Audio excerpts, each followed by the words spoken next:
একজন মুমিনের কাছে বছরের যে কোনো দিনের চাইতে গুরুত্বপূর্ণ এবং তাৎপর্যপূর্ণ দিন হলো আরাফাতের দিন। কারণ রাসূল আকরাম সাল্লাল্লাহু আলাইহি ওয়াসাল্লাম এই দিন প্রসঙ্গে বলেছেন, এই দিনে আল্লাহ সুবহানাহু ওয়া তাআলা যত বেশি সংখ্যক মানুষকে জাহান্নাম থেকে মুক্তি দিয়ে থাকেন, বছরের অন্য কোনো দিনে এত বেশি সংখ্যক মানুষকে আল্লাহ সুবহানাহু ওয়া তাআলা জাহান্নাম থেকে মুক্তি দান করেন না। অপর এক হাদিসে আসছে, তিনি বলেছেন, আফদালুদ দুআই দুআউ ইয়াউমি আরাফা। সারা বছর জুড়ে যে কোনো সময়ে মানুষ যত দোয়া আল্লাহ সুবহানাহু ওয়া তাআলার কাছে করে না কেন, তার মধ্যে থেকে সবচেয়ে উত্তম, সবচেয়ে বেস্ট দোয়া হলো আরাফাতের দোয়া। প্রিয় দর্শক, আরাফাতের দিনে যারা আরাফাতের ময়দানে অবস্থান করেন অর্থাৎ হাজী সাহেবগণ, তাদের জন্য রাসূল আকরাম সাল্লাল্লাহু আলাইহি ওয়াসাল্লাম অনেকগুলো আমলি কথা বলেছেন, বাতলেছেন। আর যারা আরাফাতের দিনে আরাফাতের ময়দানে অবস্থান করছেন না, বরং পৃথিবীর বিভিন্ন প্রান্তে ছড়িয়ে ছিটিয়ে আছেন, যারা হজ করছেন না, তাদের জন্য আরাফাতের দিনে বিশেষ কোনো করণীয় আছে কিনা, আজ আমরা সে বিষয়ে আলোকপাত করতে চাই। প্রিয় দর্শক, এ প্রসঙ্গে শুরুতেই বলতে চাই, আরাফাতের দিনে যারা হজ করছেন না, তাদের জন্য সবচেয়ে গুরুত্বপূর্ণ আমল হলো ওই দিনে নফল সিয়াম পালন করা, নফল সিয়াম রাখা। এই প্রসঙ্গে সহিহ মুসলিমের হাদিসে রাসূল আকরাম সাল্লাল্লাহু আলাইহি ওয়াসাল্লাম ইরশাদ করেছেন, সিয়াম ইয়াউমি আরাফা আহতাসিবু আলাল্লাহি আন ইউকাফিরা আস-সানাতা আল্লাতী ক্বাবলাহু ওয়াল্লাতী বা'দাহু।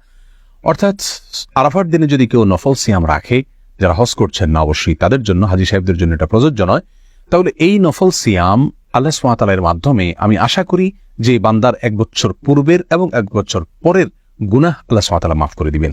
প্রিয় দর্শক, অতএব আরাফাতের দিনের সবচেয়ে বড় আমল, প্রধান আমল হলো এই দিনে আমরা সিয়াম পালন করব। আরাফাতের দিনে সিয়াম আমরা ঠিক কোন দিনে পালন করব, এ নিয়ে যথেষ্ট ধোঁয়াশা এবং বিতর্ক রয়েছে।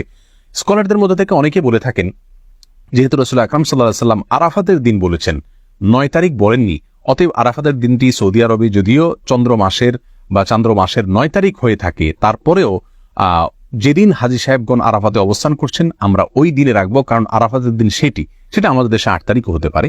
আর অনেক স্কলারগণ বলেছেন, রাসূল আকরাম সাল্লাল্লাহু আলাইহি ওয়াসাল্লাম আরাফাতের দিনে সিয়াম রাখতে বলেছেন, আর আরাফাতের দিন যেহেতু 9 তারিখ হয়ে থাকে, অতএব 9 তারিখকেই তিনি মূলত উদ্দেশ্য করেছেন, বুঝিয়েছেন। বিধায় আমরা পৃথিবীর যে প্রান্তে থাকি না কেন, আমরা 9 তারিখে রাখবো। আমাদের দেশে যেদিন 9 তারিখ সেদিন রাখবো, সেদিন সৌদি আরবে ঈদের দিনও হতে পারে। যাই হোক, এখানে দুটি মত আমরা দেখতে পাচ্ছি। এই দুটি মতের কোনটি রাসূল আকরাম সাল্লাল্লাহু আলাইহি ওয়াসাল্লামের সুস্পষ্ট কোনো হাদিস দ্বারা সরাসরি সমর্থিত নয়, বরং এই দুটি মতই গবেষণামূলক। আমরা যেই মতটি আমাদের কাছে বেশি যৌক্তিক মনে হবে সেটার উপর আমরা আমল করতে পারি। আর যদি উভয় দিনে আমরা নফল সিয়াম রাখি, অর্থাৎ চন্দ্র মাসের 8 এবং 9 উভয় দিনে যদি আমরা সিয়াম রাখি, তাহলে সেটা সবচেয়ে উত্তম। কারণ কোনো কোনো বর্ণনা দ্বারায় জিলহজের প্রথম দশকের প্রথম 9 দিনই সিয়াম রাখার কথা, সিয়াম পালন করার কথা বোঝানো হয়েছে, নির্দেশ করা হয়েছে।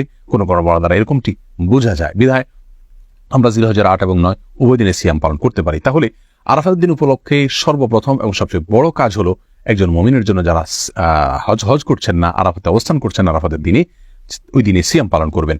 আর দ্বিতীয় আমল হলো লা ইলাহা ইল্লাল্লাহু ওয়াহদাহু লা শারীকা লাহু লাহুল মুলকু ওয়া লাহুল হামদ ওয়া হুয়া আলা কুল্লি শাইইন কাদির। এই বাক্যগুলো বেশি থেকে বেশি বলা, পাঠ করা আরাফাতের দিনে। রাসূল আকরাম সাল্লাল্লাহু আলাইহি ওয়াসাল্লাম বলেছেন, ওয়া আফদালু মা কুলতু ওয়াল আম্বিয়াউ মিন ক্বাবলি লা ইলাহা ইল্লাল্লাহু ওয়াহদাহু লা শারীকা লাহু লাহুল মুলকু ওয়া লাহুল হামদ ওয়া হুয়া আলা কুল্লি শাইইন কাদির। অর্থাৎ আমি যত বাক্য আমার মুখ দ্বারা উচ্চারণ করেছি, যত জিকির করেছি আমি এবং আমার পূর্বে যত নবীগণ যত জিকির করেছেন, তার ভিতরে সবচেয়ে উত্তম জিকির হলো এটি।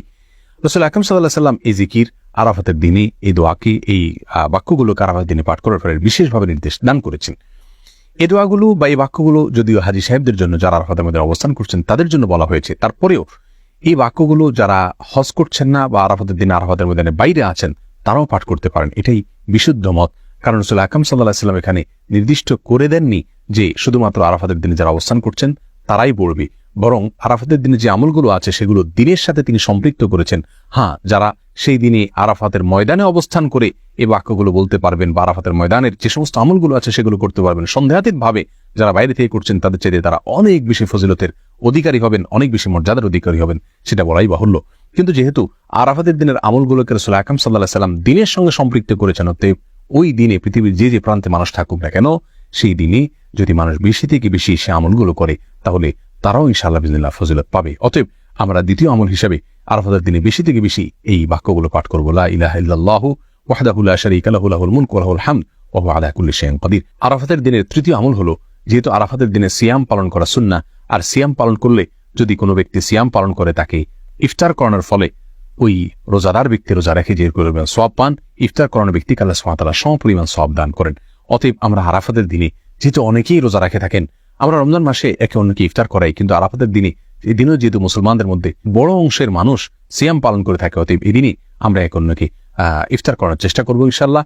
এই আমলটি আরাফাতের দিনের জন্য নির্দিষ্ট নয়, খাস নয়, বরং এটি যে কোনো সময় আমার কোনো মুমিন ভাই, কোনো মুমিন বোন যখন সিয়াম পালন করবেন তখন তাকে ইফতার করার এই আমলটি ভ্যালিড থাকবে এবং প্রযোজ্য হবে।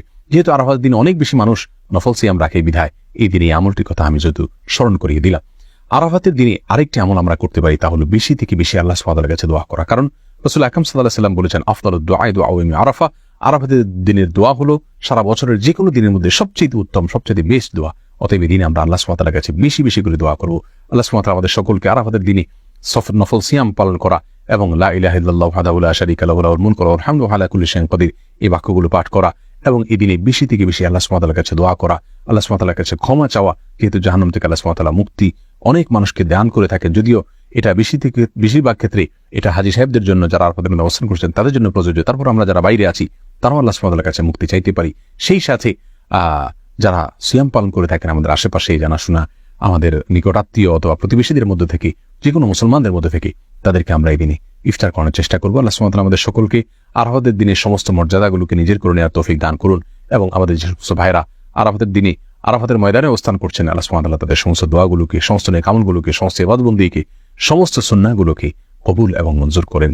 জাযাকুমুল্লাহু খায়রা। আসসালামু আলাইকুম ওয়া রাহমাতুল্লাহি ওয়া বারাকাতুহু।